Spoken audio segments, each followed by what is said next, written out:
রে বোন রে, ভালো করে শোনে নেন। দুনিয়াতে আমরা ছিলাম না, দুনিয়াতে এসেছি, দুনিয়াতে থাকবো না। একদিন ছিলাম না, একদিন আছি, একদিন থাকবো না। এই আছি, এই অবস্থায় যদি আমরা মহান প্রভু আল্লাহর ইবাদত করতে পারি, তাহলে আল্লাহ আমাদেরকে জান্নাতি মেহমান বানাবেন। আর আল্লাহর ইবাদত যদি না করতে পারি, তাহলে আল্লাহ আমাদেরকে জাহান্নামী বানাবেন। এবার কোরআনের আয়াতটা মিলিয়ে নেন। জান্নাতীরা অতিষ্ঠিত হয়ে জিজ্ঞাসা করবে, বলো তোমরা আমাদের ঘুম ভাঙাচ্ছ কেন, আমাদেরকে কষ্ট দিচ্ছ বলো, তবে বলো কেন চিৎকার করছো, কোন অপরাধে তোমরা এই জাহান্নামের আগুনে পড়ে পড়ে কান্না করছো বলো। এই কথা যখনই জিজ্ঞাসা করবে, তারা একই বাক্যে উত্তর দিবে ক্বালু লাম নাকু মিনাল মুসাল্লিন, আমরা দুনিয়াতে মুসল্লি ছিলাম না, আমরা নামাজি ছিলাম না। আর নামাজি না থাকার কারণে আমাদেরকে এই সাকার নামক জাহান্নামে আসতে হয়েছে। তাহলে যারা নামাজ পড়বে না, যারা মুসল্লি হবে না, তাদেরকে এই সাকার নামক জাহান্নামে যেতেই হবে। বলেন, কাউকে কি আল্লাহ ওহির মাধ্যমে জানিয়েছে যে তুমি এখনো 50 বছর বাঁচবে? বয়স 30 হয়েছে, এখনো 20 বছর বাঁচবে। তুমি 10 বছর অতিক্রম করবে, 40 হবে, 41 বছর থেকে তুমি নামাজ শুরু করবে। এই রকম কারোর কাছে কি কোনো ওহি আছে? একটা আওয়াজ দেন তো ভাই, ওহি আছে?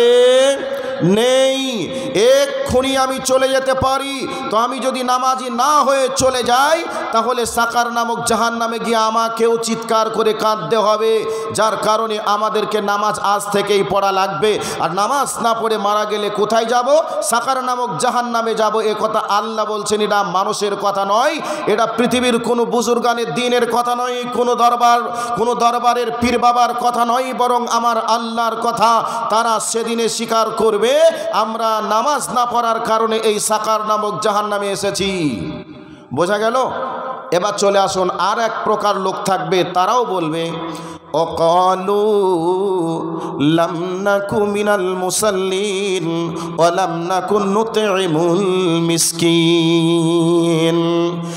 আল্লাহ রাব্বুল আলামিন বলেন, আরও কিছু মানুষ থাকবে ওই জাহান্নামের ভিতরে। তাদেরকে বলা হবে, বলো তোমরা কোন অপরাধে এসেছ? তারা বলবে, আমাদের কাছে মিসকিন ছিল, অভাবী ছিল, ওই মিসকিনদেরকে আমরা নিজেরাও খেতে দেইনি এবং মিসকিনদের খাদ্যদানের ব্যাপারে আমরা উৎসাহিত ভূমিকা পালন করিনি, আমরা নিজেরাও দিইনি এবং অপরকে দেওয়ার ব্যাপারেও আমরা উৎসাহিত করিনি। একথা জাহান্নামীরা নিজেরাই সেদিন স্বীকার করবে। তাহলে পাড়াতে যদি আমাদের যে আমরা যে পাড়া যে অবস্থান করি, ওই অবস্থান করে আমাদেরকে লক্ষ্য করতে হবে মিসকিন কে আছে। মিসকিন যদি থেকে যায়, আমাদেরকে চেষ্টা করতে হবে মিসকিনদের খাদ্যদানের ব্যাপারে উৎসাহিত ভূমিকা পালন করা। নিজেরা তাদেরকে দেব, অন্যজনকে বলবো যে মিসকিনদের অধিকার দিয়ে দাও। আর আল্লাহ রাব্বুল আলামিন মিসকিনদের ব্যাপারেও কথা বলেছেন, ইয়াতিমদের ব্যাপারেও কথা বলেছেন। তবে সেই দিন মিসকিনদেরকে যারা খেতে দেবে না, তারা সেদিন বলবে আমরা মিসকিনদের খেতে না দেওয়ার অপরাধে এই সাকার নামক জাহান্নামে এসেছি। আর এক প্রকার লোক তারা বলবে, হে জান্নাতি ভাইয়েরা আমার, আমরা আর একটা অপরাধ দুনিয়াতে করেছিলাম। আমাদের কাছে যারা কোরআন এবং হাদিস নিয়ে আমাদেরকে যারা বুঝিয়েছিল, আখিরাত সম্পর্কে বলেছিল, আমাদেরকে বলার কারণে আমরা তাদেরকে এমনভাবে কথা বলে তাদের কথাকে ডাউন করে দিয়ে আমাদের কথাকে উপরে রাখার চেষ্টা করতাম। আলেম ওলামারা মানুষদেরকে নামাজের কথা বলে। এক প্রকার মানুষ আবার বলে, আপনাদের কাজ হলো শুধু নামাজ পড়া আর নামাজ পড়ানোর কথা, এছাড়া আপনাদের কোনো কাজ নেই, আপনাদের খেয়ে কোনো কাজ থাকে না। এরকম কথা বর্তমান সময়ের মানুষ বলে, অতীতের মানুষেরা বলতো। বন্ধুরে, সেদিন দিন জাহান্নামে পড়ে পড়ে তারা বলবে আমরা সমালোচনা করতাম, যারা আলোচনা করত তাদের সাথে সমালোচনা করতাম, তাদের কথাকে আমরা ডাউন করে দিয়ে আমরা যুক্তি খাড়া করে আমাদের কথাকে উপরে রাখতাম। এই ধরনের রোগ যাদের ভিতরে আছে তারা পরকালে নিজেরা নিজেদের অপরাধ বুঝতে পেরে সেদিন তারা নিজেদের অপরাধগুলিকে স্বীকার করবে।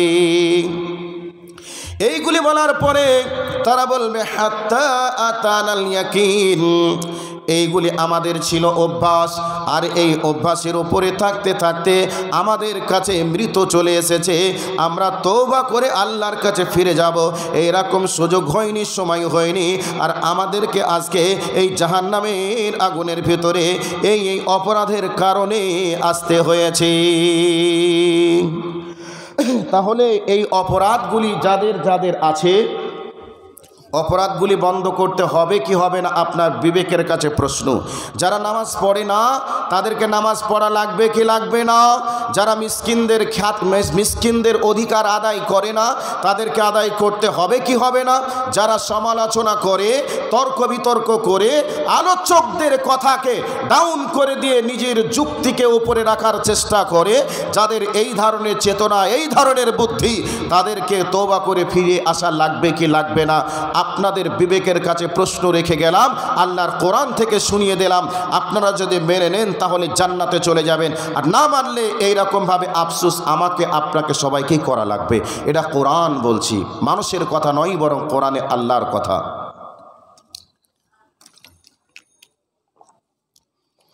তাহলে কয়েকটি আয়াত আপনাদেরকে শোনালাম। এবার চলে আসুন কোরআনের আর একটা আয়াত শুনিয়ে দিয়ে একটা হাদিস আপনাদেরকে শোনাবো। আজকে জলসা কি মসজিদের জন্য না কবরস্থানের জন্য?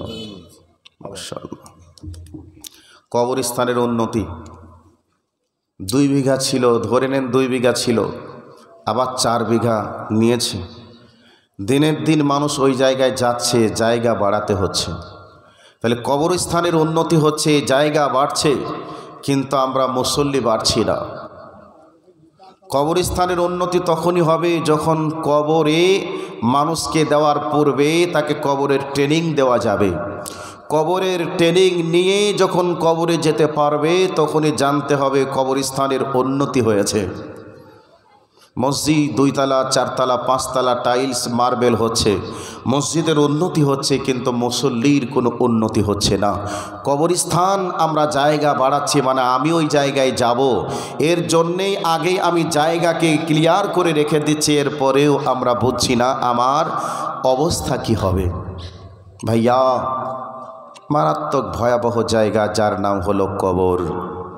কবর প্রসঙ্গে হয়তো গত বছরে আমি আলোচনা করেছিলাম, তো কবর প্রসঙ্গে আজকে কিছু বলবো না, যেহেতু কবর আগের বছর আলোচনা করেছি। আর আমি যে বিষয়ে আলোচনা শুরু করি সেই বিষয়েই শেষ করি, তাতে 10 মিনিট হোক আর 1 ঘন্টা হোক আর 2 ঘন্টা হোক, একদিনে 2টা বিষয় আমার বলার স্বভাব নয়। কাজেই কবর একটা মারাত্মক জায়গা, এ বিষয়ে আলোচনা যেহেতু করেছি, আজকে শুধু জাহান্নামই চলছে, জাহান্নামই চলবে। একটা আয়াত দিচ্ছি, আয়াতটা দেওয়ার পরে হাদিসে আসবো। আল্লাহ রাব্বুল আলামিন বলেন, বিসমিল্লাহির রহমানির রহিম, ওয়ানাদা আসহাবুন নার ওয়া আসহাবুল জান্নাতি আন আফিযু আলাইনা মিনাল মা।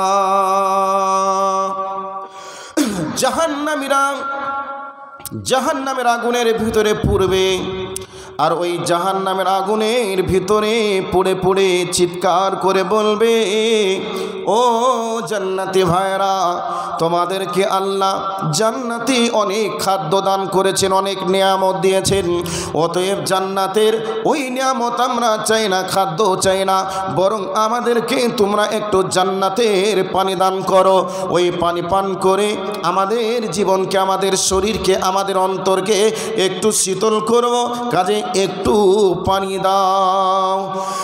যেমনি জান্নাতীদের কাছে এই আবেদন করবে, জান্নাতীরা একই বাক্যে উত্তর দিবে, ক্বালু ইন্নাল্লাহা হাররামাহুমা আলাল কাফিরিন। জান্নাতীরা একই বাক্যে বলবে, ও জাহান্নামী ভাইরা, ও জাহান্নামী ভাইরা, তোমাদের জন্য আল্লাহ জান্নাতের সুখাদ্য নিয়ামতকে হারাম করে দিয়েছে, অতএব জান্নাতের পানি তোমাদের কিসমতে জুটবে না। তোমরা জান্নাতের সুখাদ্য পানি পান করে তোমরা সুস্থির নিঃশ্বাস ফেলবে, এটা হতে পারে না, পারে না, পারে না। তোমার রব, আমার রব এটাকে তোমাদের জন্য হারাম করে দিয়েছে। তাহলে জাহান্নামে পুড়ে পুড়ে জান্নাতীদের কাছে পানির আবেদন করবে, ওদিকে আল্লাহ তাদেরকে জান্নাতের পানি দিবেন না। জান্নাতীদেরকে আবেদন করবে, জান্নাতীরাও বলবে তোমাদের জন্য এই জান্নাতের পানিকে হারাম করে দেওয়া হয়েছে। এবার এরকম ভয়াবহ দৃশ্য চলবে বন্ধুরে।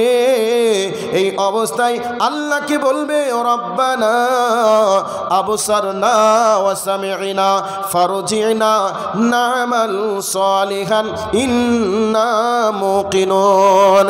সেই দিন জাহান্নামীরা বলবে, রব্বুল আলামিন জাহান্নামের ভয়াবহ শাস্তি আমি নিজে উপভোগ করলাম, জাহান্নামের শাস্তি দেখলাম, জাহান্নামের আগুনের গর্জন শুনলাম। রব্বুল আলামিন, রব্বানা আবসারনা ওয়া সামি'না, হে আমার রব তুমি আমাকে জাহান্নামের আগুনের শাস্তি দেখলাম, জাহান্নামের আগুনের আওয়াজ শুনলাম রে মাবুদ। এই জাহান্নামে থাকার মতো সুযোগ, জাহান্নামে থাকার মতো আমার পক্ষে সম্ভব নয় গো মাবুদ। তুমি আমাকে একবার ফারজিনা, আমাকে তুমি দুনিয়ায় আর একবার পাঠিয়ে দাও, না'মাল সালিহান ইন্না মুকিনুন।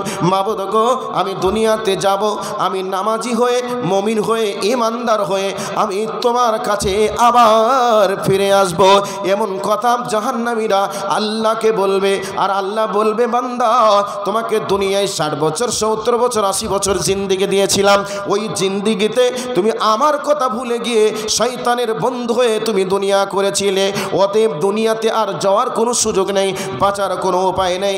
এই অবস্থাতে আল্লাহকে বলবে রব্বুল আলামিন, এই জাহান্নামের ভয়াবহ শাস্তি আর গ্রহণ করা যাবে না, জাহান্নামের শাস্তি লোড নেওয়ার মতো আমার পক্ষে আর সম্ভব নয়। মাবুদ গো এই জাহান্নামের আগুন থেকে পালিয়ে যাওয়ার কি কোনো রাস্তা আছে? ফাহাল ইলা খুরুজিম মিন সাবিল। রব্বুল আলামিন এই জাহান্নামের আগুন থেকে বাঁচার জন্য পালানোর কি কোনো পথ আছে, কোনো রাস্তা আছে? যদি থেকে যায় রব্বুল আলামিন আমাকে ওই পথটা তুমি দেখিয়ে দাও। এই বলে জাহান্নামীরা সেদিন আফসোস করবে আর আল্লাহর কাছে আবেদন করবে। আল্লাহ তাদের কোনো আবেদন কবুল করবে না, বরং শাস্তি যেমন ছিল তার থেকে শাস্তির মাত্রা বেড়ে যাবে। বন্ধুরে আমরা যে যেমন সুখে আছি আরও সুখকে খোঁজার চেষ্টা করি, যে যেমন সুখে আছি আরও সুখ নেওয়ার চেষ্টা করি, যে যত টাকার মালিক আরও বেশি টাকার মালিক হতে চাই। কিন্তু বন্ধুরে সেই জাহান্নামের আগুনের শাস্তি থেকে বেশি বেশি শাস্তি চলবে, বরং